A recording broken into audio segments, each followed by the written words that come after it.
자, 조용히 하고. 자, 중간고사 전에 마지막 시간입니다. 그죠? 네. 자, 앞타임에 몇 페이지고? 9페이지부터 해서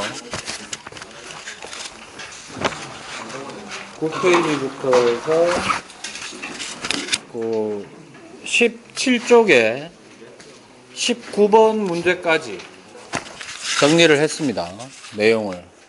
그러니까 지금부터 얘기하는 거는 뭐냐면 시험에 중간고사에 뭘 출제했다라는 얘기를 할 수는 없잖아요. 그죠? 그런데 원래는 목록을 작성을 해서 올려놓으려 하다가 그게 더 이상할 것 같아서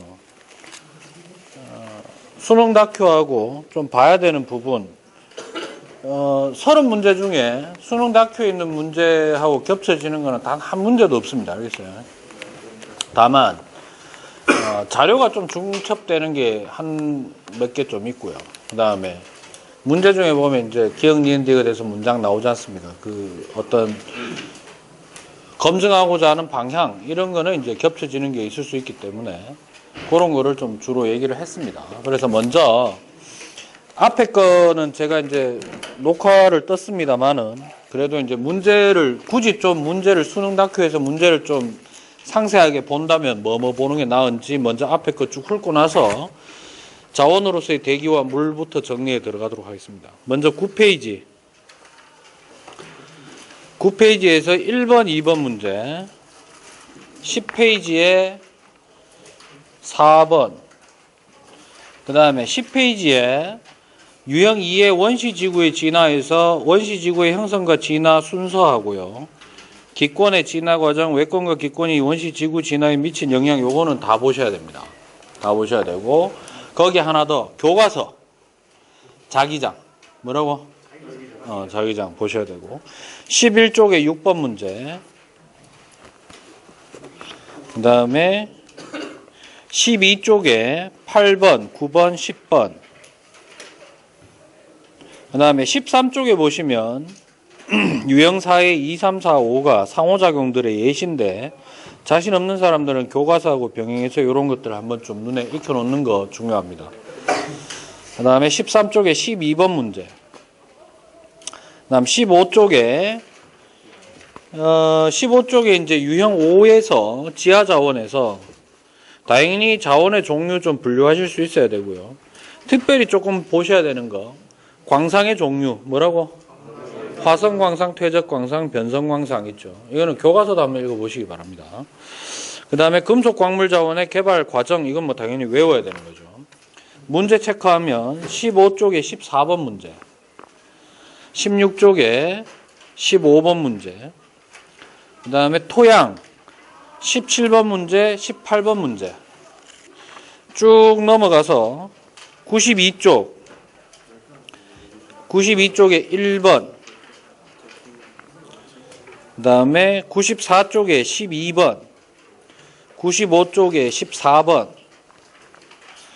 96쪽에 18번 요렇게 됐습니까? 요게 이제 앞 시간에 이제 체크를 했던 내용입니다. 지금부터는 유형 7부터 해서 중간고사 범위 끝까지 좀 설명을 좀 하겠습니다. 17쪽에 먼저 자원으로서의 대기와 물 나오는데요. 솔직히 대기는 안 냈습니다. 알겠죠? 대기 성분은 수능에서는 기본적인 어떤 상식선으로 이용하기 때문에 뭐가 많은지 적은지는 나중에 좀 익혀 놓으시고요. 수자원에 대한 얘기하겠습니다.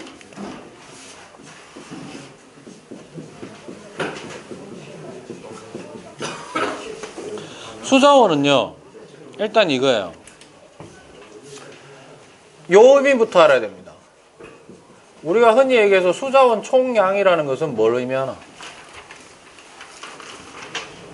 수자원 총량은 내가 요래 물어볼게. 이용 여부.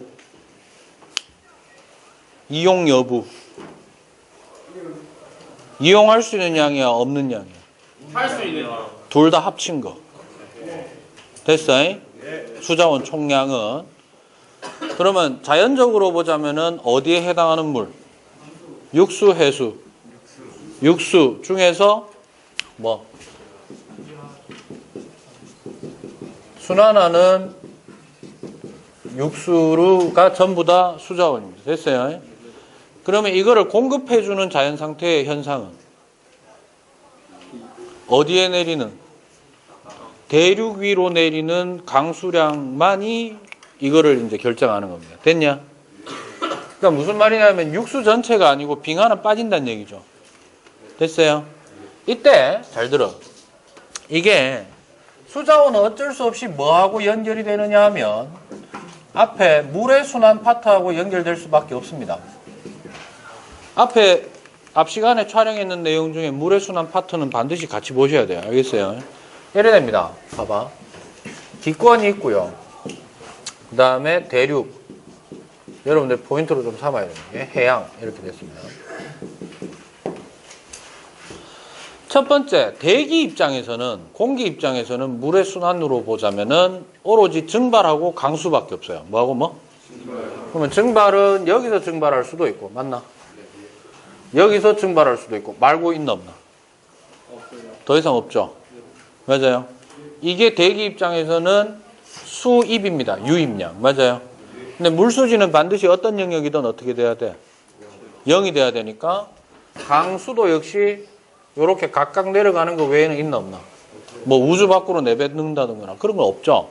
따라서 이래 되죠. 우리가 올라가는 양을 A라고 하면 A와 B라고 하고 내려오는 양을 C와 D라고 한다면 주의할 점. A하고 C가 반드시 같으라는 법은 없습니다. 같을 수도 없고요. 됐나? 그리고 동시에 B하고 D도 같을 수가 없습니다. 그러나 A 더하기 B가 유입량이죠. 누구 입장에서? 기권 입장에서. 이거는 반드시 이게 성립해야 되죠. 결국 이게 바로 뭐를 의미하느냐 하면 기권의 뭐를 의미하는 거다? 물수지를 얘기하는 겁니다. 됐니? 됐어? 그 다음에 관계식. 잘 봐. 대륙에서 해양으로 가는 거는 있나 없나? 있어요. 이게 순환하는 육수죠. 맞나? 근데 뭐가 없다? 역류가 없어요. 됐니? 역류하는 건 없습니다. 물론 약간은 있겠지. 그러나 이론상으로 접근할 때는 없다고 봐야 되겠죠. 그러면 예를 들어서 우리가 대륙에서 해양으로 흘러가고 있는 이 양을 E라고 한다고 합시다. 됐나? 그럼 대륙 입장에서도 뭐가 성립돼야 되고 물수지 빵이 성립돼야 되고 맞아요?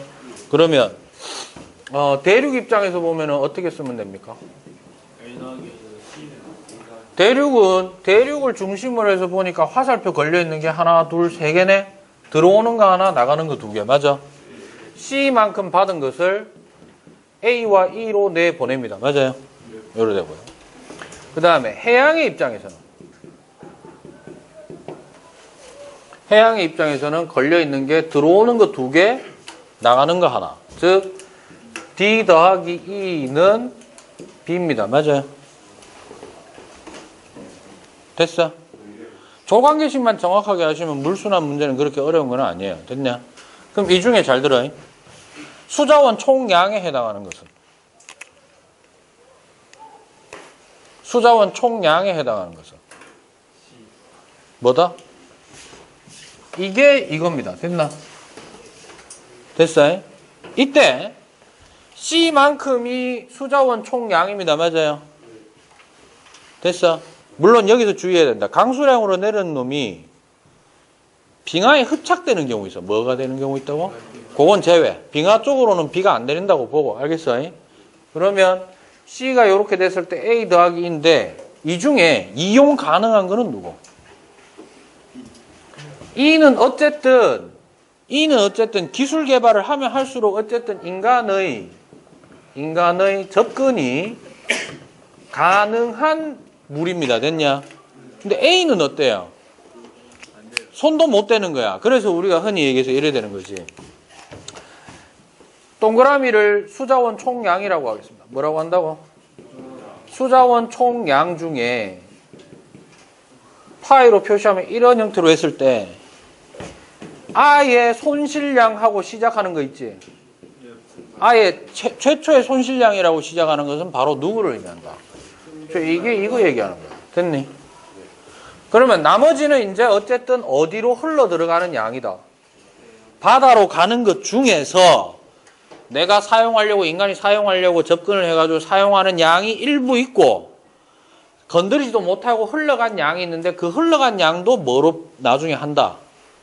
유출량을 역시 수자원 이용으로 봤을 때는 손실량으로 계산할 수 있다, 이런 얘기입니다. 알겠습니까? 됐어요? 주의하실 점. 이 중에 제일 많은 거. 자연상태에서는 지하수가 제일 많죠? 그러면 이 중에서 인간이 제일 많이 이용하는 거는 지하수가 어쨌든 아니야. 알았어. 외울 필요는 없는데 가장 많은 게 댐입니다. 뭐라고? 됐어? 뒤에 부탁 하나 하자. 야, 지금 녹화 떠 있나? 오케이. 오늘 하나 날려 먹어가지고 재촬영해야 돼가. 짱나 뒤지겠다. 1학년 애들 화학 파트 정리해줍니다. 짱. 욕하면 안 된다. 한동안 촬영을 했으면 계속 욕을 해라. 1학년 화학이요? 아니, 1학년 전체, 과학 전체를 다 봐준다고.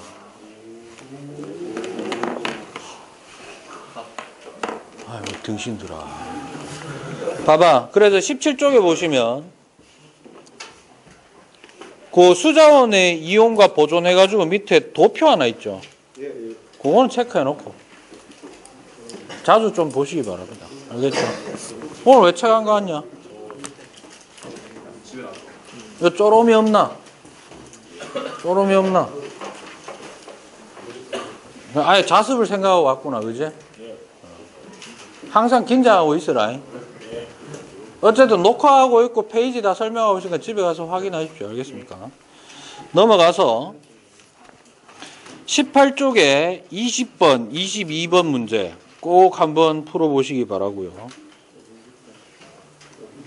미리 그것도 말씀드릴게요. 동영상 보시는 분들도 좀 마음 놓고 하라는 의미에서.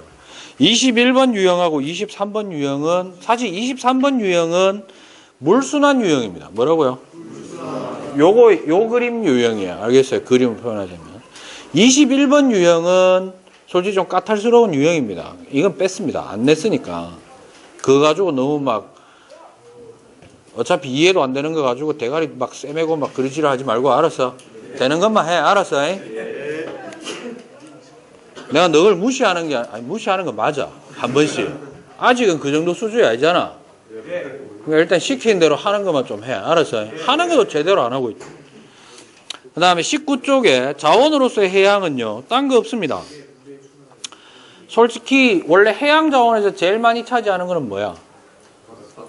수산 자원이죠. 예, 어자원. 식량. 식량으로서의 가장 큰 의미가 있고, 또 하나는 해양은 담수화 플랜트가 아니고는 그 해양 해수를 수자원으로 바꾸기가 너무 어렵습니다. 그죠? 바꿀 수 있다면 이제 좀 수자원 이용 가능량도 좀 늘어나겠죠. 그렇게 되는데. 솔직히 지금 해양 자원은 해양 자체로서의 자원을 이용하기보다는 해양 밑바닥, 심해저 밑바닥에 있는 두 놈. 그죠? 하나는 누구? 망간단계, 하나는 가스 하이드레트입니다. 그거 좀 자세히 읽어보시고, 둘 다 공통점은요, 예, 좋은 고압 환경이다. 됐습니까? 그거 하나 좀 기억하시면 되겠습니다. 우리나라에 좀 많은 거, 어디에? 동해. 그 정도는 상식선으로 알아놓으시죠. 알겠습니까? 그래서 20쪽에 26번 문제 한번 보시면 될 것 같고, 자, 그 다음에 친환경 에너지. 친환경 에너지는 그 앞에 1단원에서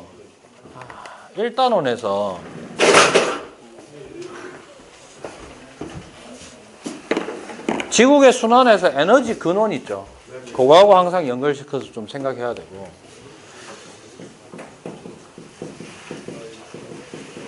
친환경 에너지 첫 번째 요런 거를 좀 신경 써야 됩니다. 에너지 근원상으로 분류하는 거, 그죠? 그 다음에 발전 원리. 이거는 답 알고 있죠? 하나 다른 거. 태양광, 그죠? 그 다음에 이제, 이게 에너지 원이냐, 혹은 발전 방식이냐에 따라서 종류를 나누는 게 5가지가 될 수도 있고, 뭐가 될 수도 있다. 7가지가 될 수도 있다. 그죠? 분류를 좀 하셔야 됩니다. 그 다음 두 번째. 자주 나오는 문장으로 얘기할게요. 일단 그 발전 방식을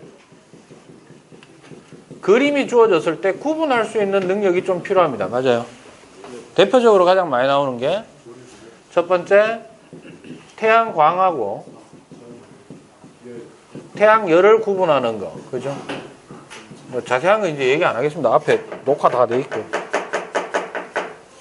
그 다음에 당연히 나오는 게 조력하고 조류 발전 구분해야 되고요. 덩달아서 뭐 조류 또는 조력을 누구하고 파력하고 구분하는 방식. 그다음 세 번째로 이제 주로 물어보는 게 요런 말 나오죠. 예측 가능 여부, 그죠? 전력량을 결국 뭘 얘기하는 거다? 날씨 영향. 그죠? 요거 있고. 그 다음에 과연 정말로 진짜 친환경이냐? 누구 얘기하는 거고? 조력발전소죠. 갯벌이 사라질 수 있으니까. 그 다음에 입지 조건 대부분이 어떻다? 제약이 많나 적나? 아주 특수 조건이어야 되죠. 예를 들어 지열, 뭐 최소한 뭐 주변에 온천이라도 되게 많은 동네라든가, 그죠? 그 다음에 뭐 풍력, 아무데나 세우면 되나? 바람 많이 불어야 되고요.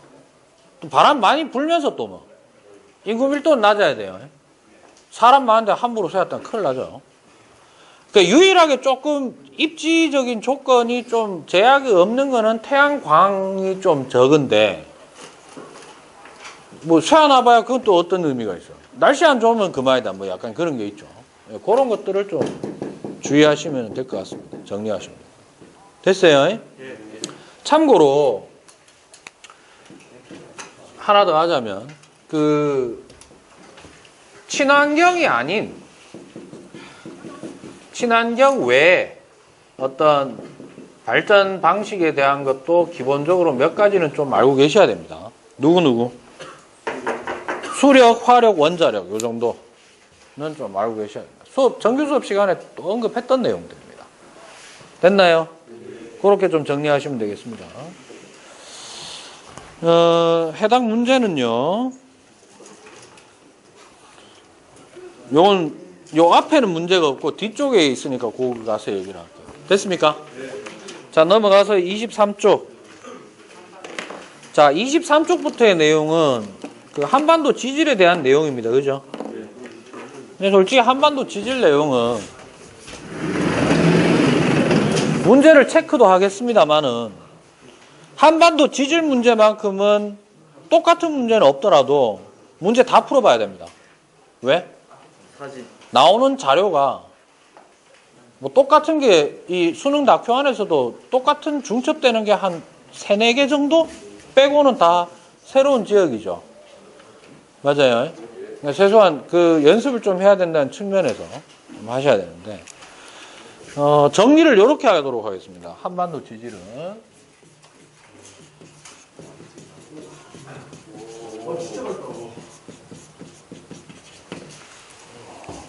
신제품 하나 구입했다. 근데 이게 뭐가 할 일이고, 원래 이거 말고 또 있는데 그걸 내가 한번 써보니까 이거는 원래 그 뭐죠? 블랙보드 용 그건데 이거를 여기다 쓸 생각을 별로 못 하더라고요. 수성입니다, 이게. 수성이기 때문에. 얼마예요? 몰라. 딴 데 가서 티 받았어. 나 이런 말 하면 안 돼. 미치겠다. 자, 한반도의 지질. 제일 중요한 거는, 그러니까 결국에는 이겁니다. 한반도의 지질이라는 거는 기억 니은 디귿의 어떤 올바르냐 맞느냐 틀리느냐 이걸 결정하는 데 있어서 제일 괴로워하는 거는 뭐의 결정이다? 지질시대의 결정이죠. 그러니까 왜 그러냐? 지질시대의 결정은 원래 지구하고는 지질시대를 안 다룹니다. 됐어요? 그렇기 때문에 극히 제한적으로 주어진 어떤 어떻게 보면 편협한 자료야. 편협한 자료를 분석을 해서 얘기를 하는 건데 결정을 하는 데 있어서 가장 확실한 1순위는 누구다? 화석 나오면 이건 짱이에요. 끝나는 거야. 따라서 화석을 주는 경우는 극히 드물다. 네. 그 다음에 두 번째가 결국에는 뭘 해야 되느냐 하면 암석과 특수한 뭐 구조를 그죠? 누구하고 연계해서 지역적인 요소랑 섞어가지고 얘기를 하는데 이때 두 개가 상충하는 경우가 있습니다. 예를 들자면은 설악산 정상부 이래 되는 거죠. 그 경우에는 누가? 이게 우선순위입니다. 됐어요? 암석이나 구조가 우선순위다. 됐습니까? 네, 이래 됩니다.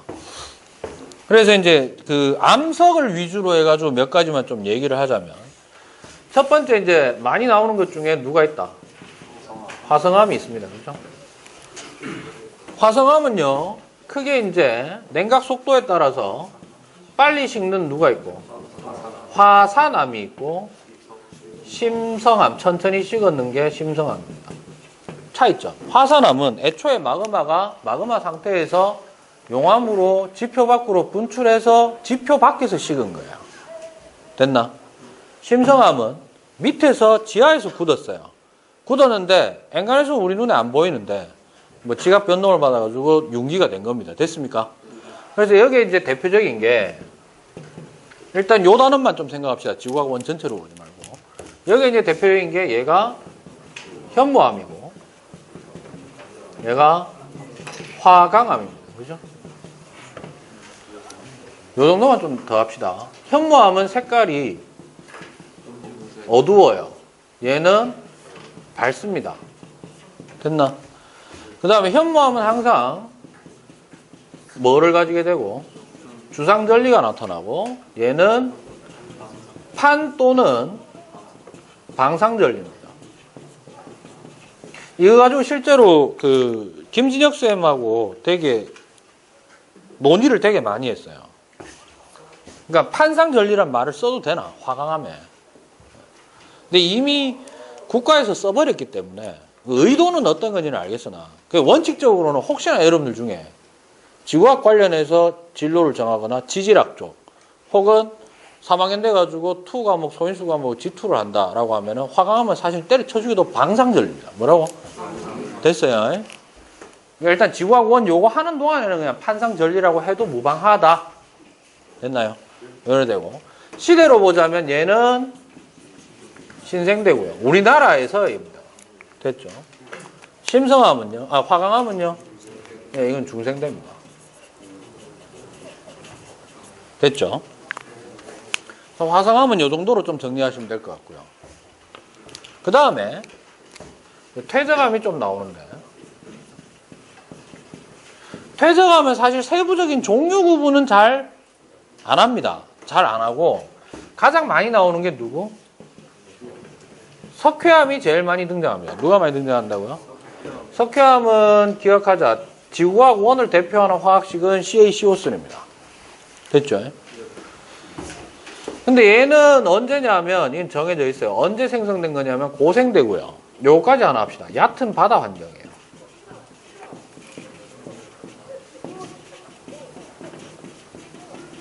그래서 퇴적이 됩니다. 그 다음에 퇴적암이라는 것은 항상 뭐하고 엮여서 나오느냐 하면 퇴적 구조라든가 그 다음 퇴적암 속에서 누가 나오느냐 하면은 화석이 산출됩니다. 됐죠? 그럼 기억해야 되는 퇴적 구조는 일단 가장 기본형 누구? 층리는 수평으로 쌓인 흔적. 그죠? 이미 층리가 굽었다. 무슨 말이고? 이미 변성이 일어났다는 얘기입니다. 됐습니까? 그 다음에 연흔이라든가 건열 이러한 것들이 이제 대표적이죠. 특히 이제 요거 두 개가 이제 좀 자주 나오는 편이고요. 한 번씩 사층리가 등장할 때도 있어요. 뭐가 있다고? 사층리. 됐죠? 이렇게 됩니다. 그 다음에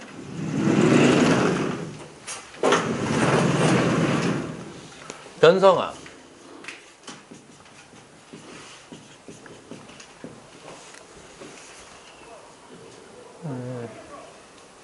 좀 많이 나온 거는 누구? 규암하고 편마암이 이제 주를 이룹니다. 요건 요 정도까지도 기억하세요. 뭐가 변해서 규암이 됐냐면 퇴적암인 사암이 변해가지고 규암이 됩니다. 요 정도 좀 기억하시고요. 그 다음에 최근에 좀 잘 안 나오는데 편마암은 그 변성암에서만 볼 수 있는 조직이 있거든요. 구조가 있는데 그거를 염리구조라는 게 있습니다. 뭐가 있다고요? 그런데 염리구조도 두 개로 나뉩니다. 편마암도요. 편암이라는 게 있고 말 그대로 편마암이 있는데 편암은 주로 염리 중에서도 편리구조라는 게 있고 편마암은 편마구조라는 게 나타납니다. 이 정도까지는 수능에서 다뤄졌던 내용이에요. 어쨌든 간에 변성암은 뭐의 흔적이냐? 즉 열과 압력의 결과물입니다. 됐습니까? 근데 이 중에 열과 압력의 결과물이다 보니까 압력의 어떤 증거로서 뭐가 많이 등장하느냐 하면 지질 구조라는 게 가끔 같이 나오죠. 그죠? 그래서 그 대표적인 게 바로 누구다? 가장 대표적인 게 이제 습곡이 같이 나오는 경우가 많다. 지층이 휘어버린 구조. 됐습니까? 그래서 흔히 그 한국에서는, 대한민국에서는 대부분 무슨 시대? 성캄브리아가 제일 오래됐다라는 건 그만큼 제일 아래층에 있었다는 얘기가 되죠. 지하에. 그러니까 온도도 어땠을 거고, 높았을 거고, 내리 찍는 압력도 어땠을 거다? 컸을 거니까. 아무래도 그런 형태로 나타난다 이런 얘기입니다. 지역적인 측면으로 이제 얘기하는 거는 여러분들이 그 정규 시간에 얘기했던 정도로만 좀 기억하시면 되겠습니다. 됐습니까? 고생대 강원도 일대 됐죠. 중생대 경상도 및 전라남도 해안가 남해안 쪽. 그죠? 신생대 제주도, 백두산, 울릉도, 독도, 그리고 주의할 점, 경북 포항 상당히 중요하고요. 그 다음에 성캄브리아는 그걸 제외한 나머지인데 주로 시험에 나왔던 것은 서해안 내 도서 지역입니다. 알겠죠? 서해안 쪽에 있는 섬 지역들. 됐습니까? 그래서 수능 다큐에 있는 문제는 꼭 한번 다 풀어보시기 바라고요. 그래도 그나마 좀 집중해서 볼 거. 32번, 33번. 그 다음에 25쪽에 36번, 38번, 26쪽에 41번. 그 다음에 쭉 넘어가서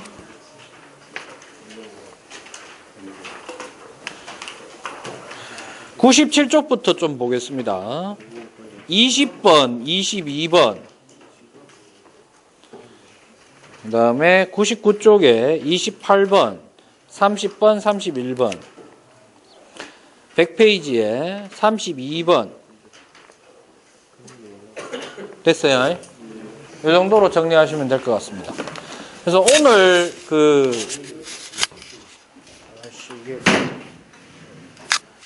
오늘 촬영했는 게 중간고사 내용에서 그럼 30문제 중에 대략 몇 문제에 해당하는 거냐면 대략 한 27문제 정도 될 거예요. 근데 오늘 지금 앞 시간하고 뒷 시간 했는 거 내용은 어쨌든 27, 그럼 3문제 남지? 3문제는 일단 수능 다큐에 없어요. 아까 언급했던 교과서. 알겠습니까? 그리고 어쨌든 범위 안에 있고 정규 시간에 제가 언급했는 건데 여기에서는 언급을 안 한 극소수의 문제가 좀 있습니다. 알겠습니까? 난이도 최상에 해당하는 문제는 안 넣었습니다. 알겠어요? 물론 제가 바라보는 난이도의 개념과 여러분이 바라보는 난이도의 개념은 다르겠죠. 예상 평균 점수 60점으로 적어냈습니다. 아주 기쁜 마음으로. 그래서 예상 평균 점수보다 너무 높게 나와도 문제가 되죠. 그건 제가 기쁜 마음으로 모든 제재를 다 받아들이겠습니다. 여러분들이 잘해서 그런 건데, 맞아요. 사고가 있거나 그런 게 아니고, 잘해서 뭐 평균 점수가 뭐 90점에 육박했다. 애들이 지구과학만 한다. 내가 땡큐지. 맞아, 아니야. 그래. 근데 예상 점수보다 낮은 상태가 너무 낮게 나왔다. 됐어요? 누군가 몇 명은 저와 함께 학교를 떠나도록 하겠습니다. 알겠죠?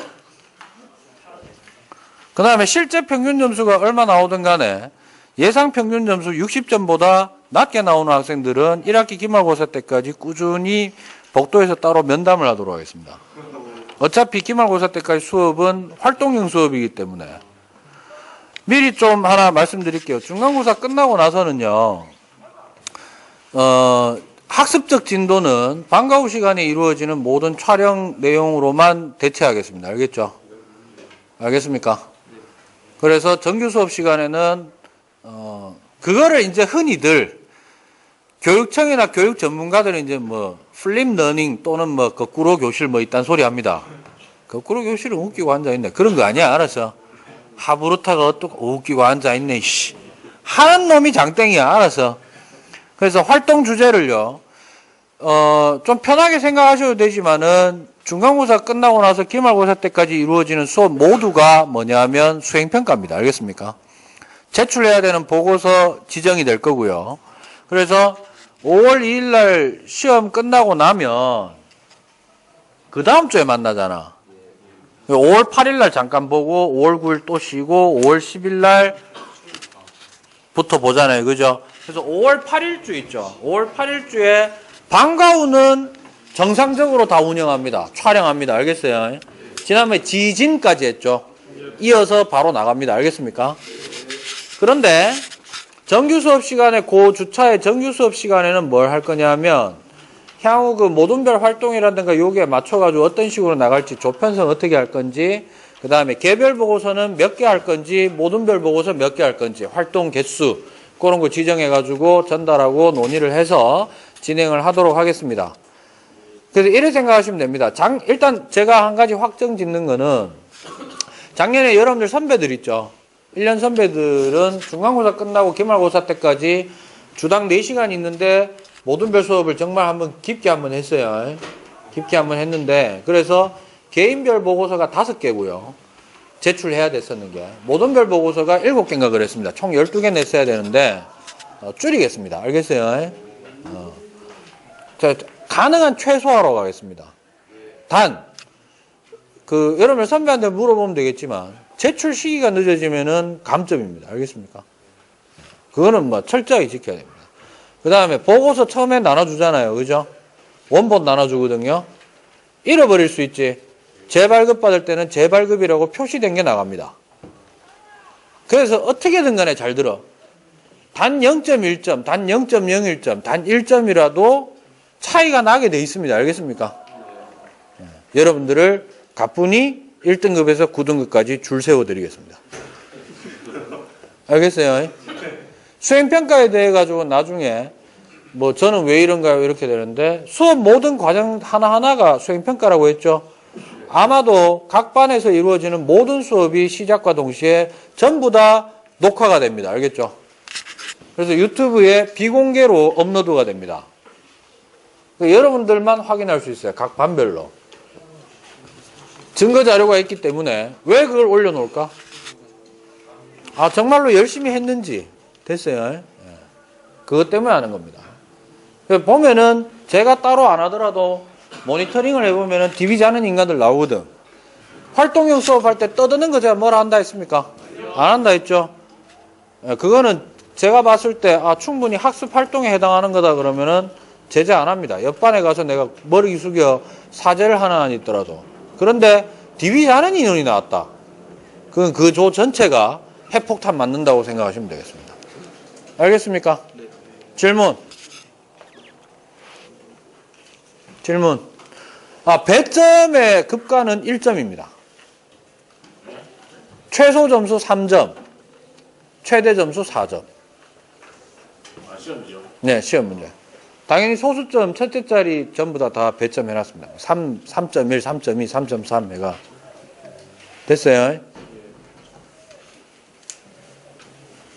질문. 없습니까? 네. 시험 잘 준비하시고요. 제가 얘기 들어보니까 첫째 날 내일이 화학 동아시아사 문학이더만 녹화하는데 이딴 소리 하면 안 될 수도 있지만은 뭐 상관없습니다. 잘 들으세요. 이과죠. 자연공학이잖아. 우선순위가 뭐고? 화학이죠. 화학. 아니 내일 시험 치는 거 일단 당장 오늘만 산다 생각하고 살아야 될 거 아니야. 내신 시험 치는데 수학을 지금 생각하는데 또라이도 씨. 일단 내일 거 생각해야죠. 화학을 해야죠. 맞아요. 그 다음은 문학. 동아시아 쌤한테는 미안하지만 평생 여러분들이 노예가 된다 생각하고. 그러니까 이런 거예요. 화학을 내가 오늘 다 끝냈다. 그럼 뭐 문학을 보고 문학도 어느 정도 내가 받을 만큼 하겠다라고 하면 그때 동아시아사를 볼 수밖에 없어요. 문과 학생들은 거꾸로 돼야 되겠지. 맞아? 여러분들 잘 생각해야 됩니다. 교과 내신 전체 총평점 있죠? 총평점이 중요한 게 아닙니다. 총평점이 중요한 거는 서울대학교만 그렇습니다. 다 보니까. 근데 그 밑으로 모든 대학은 지원하고자 하는 희망 계열 있죠? 계열과 관련 있는 과목에 대해서 그 가산점을 많이 줍니다. 비율이 달라요. 그것도 하나의 입시 전략입니다. 그럼 예를 들어가지고 내일 화학 있지? 화학을 오늘 저녁에 다 봤어. 그럼 자? 나머지는 몰라. 뭐 이래 되는 거야? 아까 얘기했듯이 문학은 좀 잡을 필요 있어요. 국어 영역이기 때문에. 동아시아사는 정 안 되면 버려도 됩니다. 왜냐하면 이공계열에서 역사나 사회 과목을 반영하는 비율이 실질 반영 비율로 하면 5% 될까 말까 할 겁니다. 전체 1, 2, 3학년 다 합쳐서. 그럼 예를 들어가지고 오늘 몰빵을 한다 그러면 화학을 몇 번이고 보십시오. 알겠습니까? 근데 문제가 이제 토요일, 일요일 지나고 월요일이더만, 토요일, 일요일 낀가 넣었다고 월요일 날을 아주 그냥 스펙타클하게 잡아놨대. 수학, 영어, 물리대. 그죠? 우선순위는. 그 경우에는 딴 거 없어요. 수학만 하세요. 물리 2시간 더 한다고 점수가 올라가나? 너 수준이 내가 봤을 때 그게 아닌 것 같아요. 수학 몰빵해라. 자기가 딱히 그렇게까지 전체적으로 관리가 잘 안 된다고 생각되는 사람은 그러니까 이런 거예요. 공부를 평상시에 했는 것만으로 했을 때 아무리 못 쳐도 5, 6등급 선에는 있겠지라는 마인드의 근자감은 좀 가져야 됩니다. 알겠어요? 자기가 7, 8, 9가 나왔다는 얘기는 이거예요. 시험 치기 전날 공부를 안 했다라는 것도 있지만 평상시에도 뭐 아예 안 들었다는 얘기야. 근데 평상시에 들었는 거 가지고 어쨌든 조금이라도 쳐보면 수학을 제외한 나머지 과목은 아무리 낮게 들어가도 뭐 확정 등급이 아닌 상태에서 5등급에서 6등급 사이 언저리에 최대로 내려가면 그렇게 된다는 얘기거든요. 그럼 이렇게 생각해. 예를 들어 수학에 몰빵 때려놔놓고 물리가 불안해. 5등급에서 6등급 나올 것 같아. 근데 중간고사가 확정 등급이야? 아니잖아. 약간의 전략을 그래 짤 필요도 있다는 거야. 물리도 수행평가 있을 거 아니야. 그 다음에 기말고사 있죠. 기말고사 때 수학하고 또 다시 이렇게 조합이 될 거라는 보장은 없잖아. 그리고 너가 지금 1단원이 시험 범위 들어가죠. 상대성 이론 안 들어간다며. 역학이 사실은 좀 제일 어려운 부분이에요. 근데 기말고사는 그럼 2단원이겠지. 2단원이 내용이 뭔데? 전작이거든. 까놓고 얘기할게. 물리는요. 역학은 외운다고 해서 되는 게 아니지만 전작이 파동은 외워도 됩니다. 그러니까 무슨 말이냐면 눈에 역학이 그나마 눈에 보이지.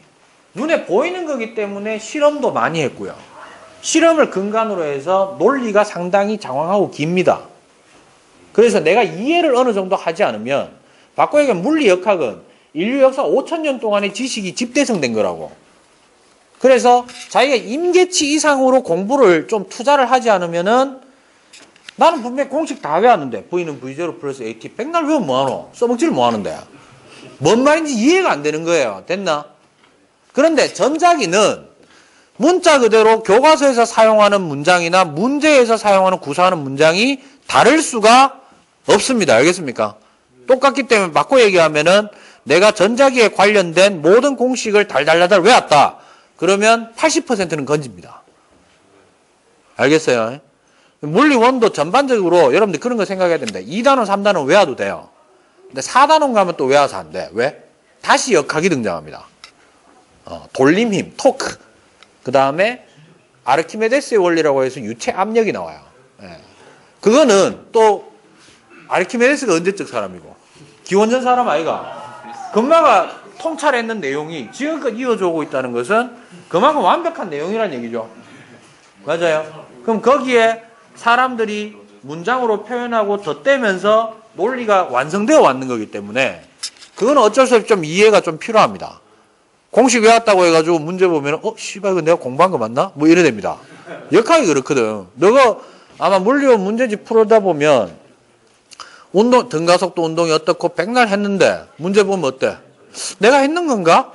난 공부했는데 그래도 한 3시간 투자했는데 3시간 가지고 안 돼요. 물리 역학은요 기본적으로 스트레이트로 공부를 6시간 이상으로 공부하는 게 최소한 4번은 있어야 됩니다.